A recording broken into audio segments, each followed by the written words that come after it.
I'm on my way to help a client who's been discouraged from going to the hospital. She's high risk. Everything suggests that she should at least be checked out. She's having contractions. She's passed out. She's too early for the baby to survive if the baby had to be born. And it's very likely that if she had a major medical episode, that she might not make it. These are moms that we lose. So I'm about to get dressed and head in. I'm about 10 minutes away from my client. She's been admitted into the hospital. So we're going to check and make sure that everything is good with her and the baby, and that we're not having any real complications, and see what they recommend. Thankfully, they've taken her back, and we know that as of right now that she and the baby are doing well, and that's what we want. We want safe moms, safe birth, safe pregnancies for everyone. All right, I've arrived, and we've got a mask, and I'm going in. I made it up to triage, and I found my client. And it looks like she's in a bit of distress. She seems to be crying quite a bit. So I'm going to go in and see what's going on, see if I can't help her calm down, feel better as we try to go through this process. She's calm now. She's happy, well, relatively, and let's try to relieve her stress and anxiety and some of her aches and pains with some body massage and alignment, and get her to get some rest, because I know she's exhausted and that going through this process is very, very difficult. And just help her relax enough to take a brief respite while we wait on test results.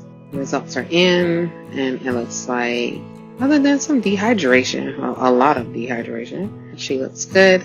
Baby looks good. There are some contractions, but once they got her rehydrated, the contractions have slowed down to maybe once in an hour, and she doesn't look like she's at risk of preterm, so she's going to be released from the hospital.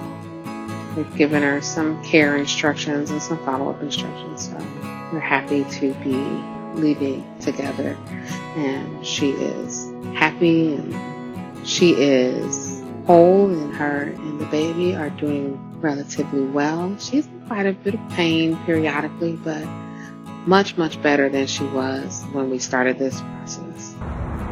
We get to go home. Not everybody gets to go home.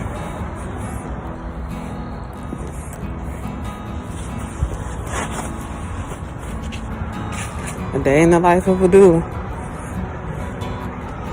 We come when they call. I'm a doula, that's what I do. So our 22-week pregnant mom who had some very serious symptoms, who had been kind of turned away, and her providers didn't quite show that they were too concerned about her symptoms. But we decided to come on in anyway, just to make sure, to see if we can get those contractions under control and make sure that her symptoms were not progressing into something more serious. Thankfully, after a couple of bags of fluid, the contractions stopped. She still may be having one or so, but it looks like her cervix is closed and preterm labor symptoms are under control, and she gets to go home. And that baby, that beautiful baby that's growing inside of her,